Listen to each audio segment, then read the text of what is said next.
Hello everyone. तो कैसे हो आप सब। मैं हूँ सोनी, आपकी जीएल स्टोरी टेलर और राइटर। सो बिना किसी देरी के सीधा आते हैं स्टोरी पे। आशिकी एक जुनून का पार्ट 62। पिछले पार्ट से सीधे आगे चलेंगे। ओके, एंड आपको कैसा लगा। रिद्धि का बनाया हुआ सूप कुछ नेक्स्ट लेवल का था, है ना। और मैडम जी से उम्मीद भी क्या की जा सकती थी ऐसी चीज़ों के अलावा, है कि नहीं। तो सीधे आते हैं स्टोरी पे। यहाँ दादी को दिखाते हैं जो रिद्धि की आंखों में देखते हुए सूप को पीने लगती है। चेहरे पे जीरो एक्सप्रेशंस और सबके सामने सूप था। यहाँ जो घर वाले देखते हैं ना, सब लोगों की सांसें से अटकने लगती है। बट किसी की हिम्मत नहीं जो खाने की टेबल से बिन खाए उठे, क्योंकि दादी खुद खा रही थी यार। और अब घर वालों की मजबूरी हो जाती है। वो सब जैसे एक स्पून टेस्ट करते हैं, दूसरे ही पल उनकी आंखें जोरों से बंद हो जाती हैं, धड़कनें बेकाबू हो जाती है, सांसें रुकने लगती है, हाथ कांप जाते हैं। बट क्या कर सकते हैं। सब एक साथ देखते हैं दादी को उम्मीद भरी नजरों से, ताकि दादी कहे कि कोई जरूरत नहीं है इसे खाने पीने की। लेकिन दादी खुद नहीं रुक रही थी, तो औरों को क्या ही रोकती। दादी जब पूरा सूप का बोल खत्म करती है, अब रखती है स्पून नीचे और देखती है सबके सामने ये रखा गया है। तो अब वो कहती है कि देखो, सबके सामने ये रखा गया है, कोई भी अन्य देवता का अपमान नहीं करेगा। इसे पूरा खत्म करेंगे सब। जिसके भी कटोरे में सूप बचा उसे आज पूरे दिन खाने का एक निवाला नहीं मिलेगा, फिर चाहे वो कोई भी हो। और उनकी बातों से सब जल्दी उसे निपटाने लगते हैं, एक टाइम पे ख़त्म ही कर डालते हैं। बच्चे और मेहमान बच जाते हैं, बट ये रूल रिद्धि के लिए भी था। यहाँ आते हैं हम सिया पे, जो कि डरते डरते एक स्पून लेती है थोड़ा सा, और एकदम देखती है तनु को कि ये क्या बवाल है। और तनु बेचारी देखती है रिद्धि को और कहती है, रिद्धि ये क्या बना डाला बच्चा, क्या है ये। रिद्धि कहती है, अभी तक मैंने भी नहीं चखा है, जल्दी से तू भी निपटा ले इसे, वरना। यहाँ दिखाते हैं सौम्या को, जिसने अभी भी उस सूप की तरफ नहीं देखा था। बस नजरें उसकी रिद्धि पे थी। और रिद्धि अब खुद एक स्पून लेती है, और वो झेल नहीं पाती यार। अगर वो खा लेती तो वो बस उस स्पून को मुंह तक ले जाती। सौम्या दूसरे ही पल उसका हाथ रोक लेती है, और उसका ये करना था यहाँ दादी के हाथ टेबल में ही जम जाते हैं, आंखों में अंगार। और यहाँ सौम्या रिद्धि की आंखों में देखती है, रिद्धि उससे देखती है। सौम्या कहती है, कोई जरूरत नहीं है तुम्हें ये खाने की। रिद्धि कुछ कहती, सौम्या उसके हाथों से स्पून अपनी ओर मोड़ती है, और बस प्यार से रिद्धि की आंखों में देखते हुए उसे खा लेती है। और रिद्धि तो कुछ कहती ही नहीं। यहाँ सौम्या एकदम रिद्धि के सामने का बाउल उठा के उसे पूरा एक सांस में गटक जाती है, खत्म कर लेती है। भाई पूरे घर वाले तो शॉक्ड कि ये कैसे हो गया, मतलब क्यों कर रही हो भाई ये। और सौम्या उसे नीचे रख के कहती है, बात इस चीज की थी ना कि अन्न का अपमान नहीं होना चाहिए और सबकी कटोरी खाली होनी चाहिए, तो मैंने खत्म कर ली। और अब वो अपनी बॉल की तरफ देखती है। रिद्धि का दिल यार कितना भी गुस्सा रहे, लेकिन उसके लिए पिघल जाता था, पागल हो जाता था। वो नहीं रोक पाती खुद को और कहती, नहीं प्लीज मत पियो इससे। सौम्या देखती है रिद्धि को और कहती है, रिद्धि तुम्हें नहीं पता, तुमने पहली बार कुछ बनाया है मेरे लिए, ये क्या है, तुम्हारी सौगंध, मैं इस पूरे पतीले को खत्म कर सकती हूँ। पता नहीं वो कैसे सहन कर रही थी, उसके होंठ लाल हो चुके थे और आंखें भी लाल। रिद्धि कहती, नहीं मत करो ऐसा, मत करो, मैं पी लेती हूँ, इतनी बड़ी बात नहीं है। बट सौम्या नहीं सुनती, वो दूसरे ही पल उसे भी एक सांस में खत्म करती है। रिद्धि ना दूसरे ही पल उसके मुंह से उस बॉल को हटा देती है रफली, जिसमें बस थोड़ा सा बचा था, और वो गिर जाता है। और दादी ये सब देख के भाई जो अंगार बनती है ना, क्या बोलूं, वो टेबल में जोरों से हाथ रख के खड़ी हो जाती है, उठ जाती है, और उनके साथ सब उठ जाते हैं। और दादी कहती है, आज तक हमने इसे इस तरह पागलपन की हद तक जाते नहीं देखा, और अब देखो जब से ये इसकी जिंदगी में आई है। खैर जाने दो, इसी में तुम्हारी खुशियाँ हैं तो सब मंजूर, लेकिन दुआ करना बर्दाश्त से बाहर ना हो जाए, वरना तुम मुझे भली भांति जानती हो मैं कैसी हूँ। और वो वहाँ से चली जाती है और उनके साथ साथ घर वाले भी। रिधि देखती है सौम्या को और होता है यार, इस सिचुएशन में कुछ समझ नहीं आता इंसान को। रिधि कहती है अब खुश हो तुम, मिल गई तुम्हारे कलेजे को ठंडक अपनी दादी से सुनाकर मुझे। खुश हो ना? बोला था मत पियो, बोला था ना मत पियो, फिर भी पी लिया तुमने। और रिधि की आवाज़ थोड़ा तेज थी जिससे सौम्या ना थोड़ा हर्ट हो जाती है। होता है यार, उसने इतने प्यार से या रिधि के प्यार में वो रिधि को तकलीफ नहीं देना चाहती थी, लेकिन रिधि की आवाज़ थोड़ी तेज थी तो उसे बुरा लगता है और वो दूसरे ही पल वहाँ से उठ जाती है और अपने रूम में आने लगती है। और रिधि को रियलाइज़ होता है, रिधि की आंखें बंद हो जाती है, उसे समझ नहीं आता वो क्या करे क्या नहीं। और तभी तनु कहती है रिधि तुम ठीक हो? रिधि कुछ कहती ही नहीं, उसे इस वक्त कुछ भी जरूरी नहीं लग रहा था। दूसरे ही पल उठ जाती है और सौम्या के पीछे पीछे आने लगती है। देख रहे हो, ऐसे ही होता है यार प्यार में, दोनों पागल। तनु कहती है रिधि कहाँ जा रही हो तुम? यार तुमने कुछ खाया भी नहीं है, फ्रूट ही खा लो। और फिर तनु खुद को काम करती है क्योंकि रिधि चली जाती है और वो देखती है सिया को जो बस सूप पिए जा रही थी। वैसे ही उसकी आंखें नम हो रही थी, आंखों से बेतहासा आंसू गिरे जा रहे थे। तनु का दिमाग खराब, वो एकदम उसके हाथ से स्पून फेंक लेती है और कहती व्हाट द हेक, तुम पागल हो, इसे कैसे खा सकती हो, पागल हो गई हो क्या? और रुको मैं तुम्हारे लिए फ्रूट लाती हूँ, कुछ करती हूँ इंतजाम। और वो उठती है, यहाँ सिया उसका हाथ पकड़ के उसे रोक लेती है। सिया देखती है तनु को और कहती है उन्होंने भी तो यही खाया ना, मैं कैसे कुछ और खा सकती हूँ? और तनु जैसे सुनती है उसके दिल पर मानो सिया के शब्द घात कर गए हो। वो बस कुछ पल खामोश रहती है और दूसरे ही पल चलती से वहीं बैठ के अपने बॉल में और सूप भरती है। पागलों की तरह उसके हाथ कांप रहे थे, बट फिर भी वो उसे वैसे ही ना, पता क्या, उसके चेहरे पे शायद ही कुछ जाहिर हो, लेकिन जो उसके दिल में इस वक्त तूफान था ना, वो कोई नहीं थाम सकता था। तनु पूरा बॉल ऐसे ही बढ़ती है और सिया कहती है क्या कर रहे हो, तुम पागल हो? तनु कहती है, सिया को देखती है और कहती है इस चीज़ से प्यार साबित होता है ना, जैसे उसने रिधि के लिए किया और उसके लिए तुमने किया, तो मेरा भी प्यार साबित होगा। मेरे प्यार को भी तजव्वुद दो। और वो एकदम उससे बिन स्पून के ही मुंह के पास लाके पी जाती है, गटक जाती है, पूरा सूप पी जाती है, बॉल को ख़त्म कर देती है। और सिया यार उससे लगता है उसकी वजह से तनु ऐसा कर रही है और वो कहती देखिए प्लीज़ प्लीज़ स्टॉप इट, ऐसा मत करे प्लीज़।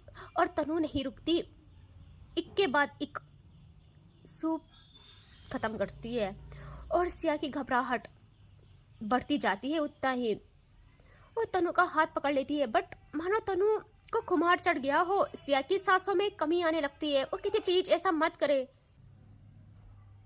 यहाँ तनु मानो रुकने का नाम नहीं ले रही हो, तनु रुकती ही नहीं।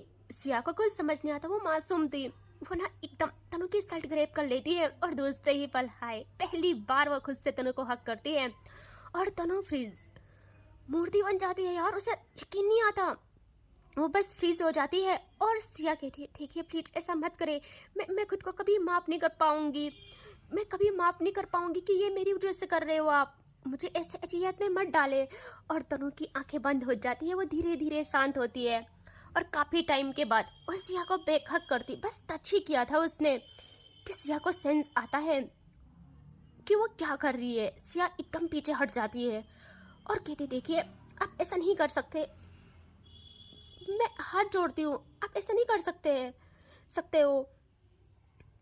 और उस सब की वजह से तनु की ना हालत ख़राब हो रही थी और जैसे सिया देखती है वो जल्दी से इधर उधर देखती है और कहती है रुकिए मैं कुछ करती हूँ। वो पानी का गिलास तनु को पिलाती है, फिर घबराते हुए भाग के किचन में आ जाती है, कुछ ढूंढने लगती है, कुछ मीठा सा। उसे कुछ नहीं मिलता, लेकिन हाँ उसे चीनी मिल जाती है। वो कुछ नहीं सोचती, उसी को लेके आ जाती है तनु के पास और तनु को खिलाने रखती है ताकि तनु थोड़ा शांत हो। और अब हमें दिक्कत है रूम का सीन, जहाँ जैसे सौम्या रूम में गई थी वो जाके सोफे में बैठ जाती है, दोनों हाथ सोफे में टिकाए, उसका दिमाग शांत नहीं हो रहा था। वो क्या करे, उसे कुछ समझ नहीं आता। कुछ कुछ उस धूप का असर था। वो जोरों से अपना सर पकड़ लेती है ताकि कुछ आराम मिले, लेकिन नहीं, कुछ कुछ आराम नहीं होता। और वो दूसरे ही पल सोफे से उठ जाती है और पूरे रूम में चक्कर काटने लगती है।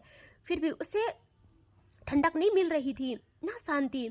और अब जब नहीं रहा जाता, घबराहट हद से ज़्यादा बढ़ती है। वो अपने ड्रॉवर की तरफ आती है और जल्दी से वहाँ से सिगरेट लेती है। भाई, इसकी आंखें लाल हो चुकी थी सूप के कारण। वो एकदम उसको लबों पे रखती है और लाइटर क्लिक करती है और खुद को शांत करने लगती है। उसी पल उसका डोर ओपन होता है, बट सौम्या पलटती नहीं। उसे पता था रिधि होगी। वो अपने कस मारती है और रिधि जो डोर पे खड़ी थी वो देखती है सौम्या को, और दूसरे ही पल धुआं दिखता है उसे। वो समझ जाती है और बढ़ती है आगे और कुछ नहीं कहती, ना कुछ समझती। एकदम सौम्या को बेखक कर लेती है। हाय, और सौम्या बस फ्रीज, वो भी फ्रीज हो जाती है। रिधि ने उसके पीछे से उसे हक किया था, उसकी पीठ में सर टिकाए थी, आंखें बंद, सांसें गहरी। और अब कहती है रिधि, वो कहती है कि क्यों करते हो ऐसा? मुझे भी तकलीफ होती है, मेरी धड़कनों को महसूस करो, फिर मेरी अजीयत समझ आएगी तुम्हें। ओ भाई, और उसी पल ना सौम्या रखती है रिधि के हाथ पे हाथ जो उसके शर्ट को जकड़े था। और सौम्या रिधि के जो ना इस एक्शन से ना, जो रिधि ने उसकी शर्ट को ग्रैब किया था बैठक करते टाइम, तो सौम्या के कुछ बटन खुल जाते हैं ऊपर के, और सौम्या उसका हाथ एक झटके में खुद से हटा के वहाँ से हट जाती है और अगेन सोफे में आके बैठ जाती है। और रिधि को देखती भी नहीं, कस मारती रहती है बस। रिधि बस वहीं आँख बंद किए खड़ी रह जाती है खामोश। फिर वो आइज ओपन करती है। उसको पता था गुस्सा है और मुंह में जलन भी है सौम्या की, तो उसके गुरूर और गुस्से पे ना सौम्या का प्यार भारी पड़ जाता है इस वक्त। तो वह गहरी सांस लेती है और फिर अगेन आ जाती है सौम्या के पास और सोफे में बैठ जाती है। और सौम्या अगेन गस मारती है। रिधि सौम्या का हाथ पकड़ लेती है, उससे रोक लेती है। और सौम्या रिधि को अभी भी नहीं देखती। यहाँ रिधि कहती है, क्यों पी रहे हो इसे? प्लीज़ मत पियो, हटाओ इससे। अभी देखो मिर्ची की जलन है ना मुंह में, और ऊपर से इसे पियोगे तो और ज़्यादा तकलीफ होगी। सौम्या ऐसे ही कहती है। तो क्या हुआ, यही तो चाहती थी तुम। और वो अगेन वही करती है। रिधि कहती है, देखो नहीं मानोगे, कहा। अच्छा सॉरी बोलूँ, माफ़ कर दो प्लीज़। तुम जानते हो ना, जब मुझे चैलेंज मिलता है, चैलेंज की बात होती है, तो फिर मैं कैसे बन जाती हूँ। प्लीज़ हटाओ इसे, मत पियो। वो अगेन सौम्या की तरफ हाथ करती। सौम्या एकदम उसका हाथ पकड़ती है एक हाथ से और हटा देती है और अपने काम को जारी रखती है। रिधि 4-5 बारी ऐसे करती है, लेकिन हर बारी सौम्या उसका हाथ हटा देती है। अब रिधि कहती है, तो फिर लाओ, मुझे भी पीनी है, बहुत शौक चढ़ा है ना तुम्हें। और उसकी बात पे सौम्या एक लुक देखती है रिधि को, और रिधि उसे। रिधि जैसे सौम्या के लोगों को देखती है, पूरी मिर्ची की वजह से लाल हो गए थे। रिधि के दिल में दर्द हो जाता है और सौम्या उसे देख के कहती है, नहीं, आग लगे बड़ी लगे, लगे ना सिगरेट, चाहे तुम्हें बद्दुआ भी लगे, पर लगे ना सिगरेट। उम्र और दर्द दोनों घटाती है। तुझे लगे मेरी भी उम्र, लगे ना सिगरेट। चाहे लग जाए तुम्हें किसी पागल की आदत, तुम्हें इश्क लग जाए, पर लगे ना सिगरेट। मुझे तो अच्छी खासी लग गई है। यहाँ रिधि उसकी बात पे एक हाथ उसके गाल पे रखती है और अपनी तरफ उसका फेस करती है। दोनों का आई कांटेक्ट होता है और रिधि कहती है, देखिए। वो क्या कहती है? वो कहती है कि क्या कमी है इन होठों में जो तुम्हें सिगरेट लग गई है। हाय, सौम्या की आंखें बस ठहर जाती है रिधि की आंखों में, और रिधि स्माइल कर कहती है, बहुत जल रहा है ना मुंह, और दिल भी। चलो दोनों को ठंडक देती हूँ, ज़्यादा ही मिर्ची डाल ली ना मैंने सूप में। चलो, दर्द दिया है तो राहत भी सिर्फ मैं ही दूंगी, ये मेरी सौतन नहीं। वो सिगरेट को कहती है और वो सौम्या का फेस हाथों में लेती है अच्छे से और आंखें बंद करती है और धीरे धीरे सौम्या के करीब आके, उसके लब के करीब आके उसकी सांसों में समाने लगती है। हाय, उसे प्यार भरा किस करने लगती है। सौम्या तो यार कुछ करती ही नहीं, वो बस मूर्ति बन गई थी। उसे यकीन नहीं आता कि रिधि खुद से ऐसा कर रही है। और रिधि बहुत प्यार से अपने काम को जारी रखती है। और देखिए उसका एक्शन क्या होता है। जब काफ़ी टाइम तक रिधि अपने महबूब को सुकून देना जारी रखती है, सौम्या का सारा दर्द तो रिधि के उसके पास आने से ही दूर हो गया था। अब तो क्या ही यार, क्या ही रहता कुछ। उसके दिल में सुकून उतरता है और उसी पल रिधि हल्का ब्रेक करके थोड़ा पीछे होती है और सौम्या देखती है रिधि को, और रिधि सौम्या का हाथ पकड़ के उसके हाथों से सिगरेट फेंक डालती है और उसके हाथ अपनी कमर पे रखवाती है और अगेन उसके गालों पे हाथ रखे उसे देखते हुए कहती है, कुछ सुकून मिला? बोलो। सौम्या कुछ कहती ही नहीं। रिधि कहती है, चलो ठीक है अब मिलेगा। रिधि सौम्या के करीब आके आंखें बंद कर माउथ ओपन करती है। भाई देख रहे हो? और सौम्या दूसरे ही पल टंग धर देती है। ओ भाई, रिधि इतने प्यार से सौम्या के चेहरे में सुकून के साथ साथ आग उतारने लगती है कि कुछ टाइम के बाद, लगभग 5 मिनट के बाद, रिधि खुद के बस में नहीं रहती। ना उसमें उतना साहस था, वो खुद हाँफने लगती है। सौम्या जब देखती है रिधि वीक पड़ रही है, सौम्या रिधि की कमर और अच्छे से थामती है। और अब भाई शेर को जगा लिया था रिधि ने। शेर कहाँ पीछे हटता। अब सौम्या जो स्टार्ट होती है, रिधि खुद के काबू में नहीं रहती। वो सौम्या का एक हाथ ऐसे ही उखड़ती सांसों के साथ रखवाती है, समझ रहे हो ना, ताकि सौम्या दबाव बनाए। और सौम्या ऐसे ही दोनों काम साथ में करती है, प्रेस। सौम्या ना रिधि को एक टाइम पे इतना पागल बना देती है कि वो जो रिधि है ना, वो खुद ब्रेक करके अपनी नेक को पीछे कर लेती है। आंखें बंद, उसके बाल पीछे लहराने लगते हैं और सांसें वो काबू कर रही थी ऐसे ही, देख रहे हो। और सौम्या की नज़र उसके नेक एरिया पे थी।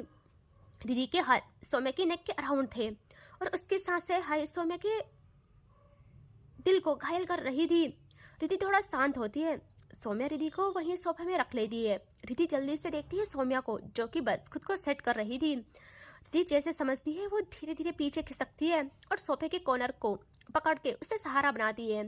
बट सौम्या दूसरे ही पल उसे अपनी ओर करती है जल्दी से और अच्छे से आगे उसके नेक में हाथ रख के उसकी आंखों में देखती है और कहती है, अगर इस वक्त मिर्ची का असर ना होता मुझे, तो तुम ऐसा ना करती है ना।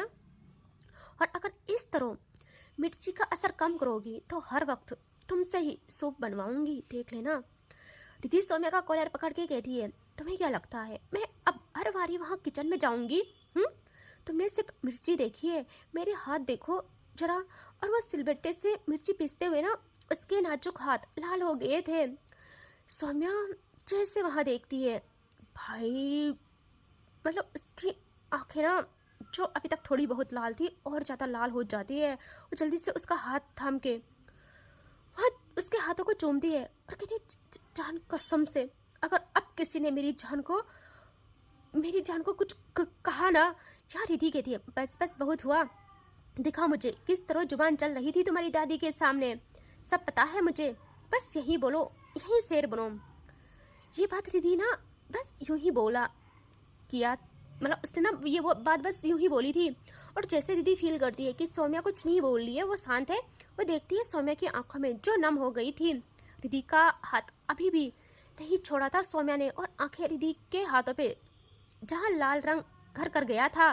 रिधि शॉक्ड, पहली बार इस तरह देखा था उसने सौम्या को। और जल्दी से उसका फेस थाम के अपनी ओर करती है और कहती, क्या हो गया? मैं चाह कर रही थी और पहली बार इतना बड़ा पत्थर उठाया, ये तो होना ही था ना। सौम्या कुछ नहीं कहती। रिधि कहती, हो बच्चे को इस तरह रोना हो रहा है, बच्चे को किस तरह रोना, बच्चे का रोना किस तरह मैं बंद करूं? वैसे तो बड़े बनते रहते हो, वैसे तो बड़े रहना होता है तुम्हें, अब चुप भी हो जाओ। अभी भी सौम्या चुप नहीं होती तो रिधि सौम्या को हक कर लेती है, उससे अपने सीने में छिपा लेती है। सौम्या काफी टाइम के बाद सर उठा के देखती है रिधि को और कहती है, रिधि सच कह रही हूँ, मैं अपनी दादी से बहुत प्यार करती हूँ और वो सबसे ज़्यादा मुझे प्यार करती है। मैं उनसे बहुत ज़्यादा प्यार करती हूँ, बहुत ही ज़्यादा। मैं उनको कुछ कह नहीं सकती, कुछ भी नहीं। और आई नो वो क्यों करते हैं ये सब, ताकि तुमको बहू बना के वो और भाभीियों की तरह काबू में रखें। तुमने जितना मुझे सताया उतने का हिसाब ले।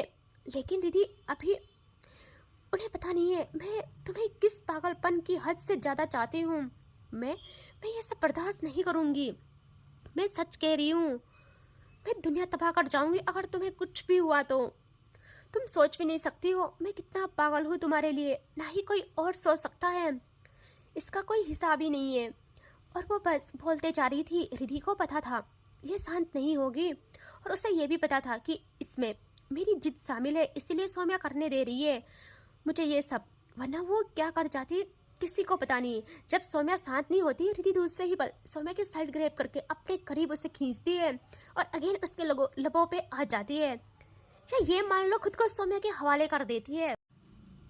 और हाय वहीं सोफे में दोनों एक दूसरे पे प्यार बरसाना स्टार्ट करते हैं अब। एंड ठीक है एक्सप्लेन करूँगी अच्छे से, बट इसके आगे देखेंगे नेक्स्ट पार्ट में। ठीक है, take care, bye bye. I know बहुत गलत जगह पे मैं रोकती हूँ, बट क्या करूँ यार, मेरी भी मजबूरी है, समझ रहे हो ना आप लोग। सो इसके आगे देखते हैं नेक्स्ट पार्ट में। ठीक है, और हाँ कमेंट्स आने चाहिए आप सबके अच्छे खासे, और शेयर सब्सक्राइब लाइक सब क्या करो यार प्लीज़। लाइक करने में क्या जाता है, और हाइप दिया करो यार प्लीज़। ठीक है, पहली बार बोल रही हूँ आज, आई नो आप सब करोगे, हाइप दिया करो। ठीक है, so take care, bye bye.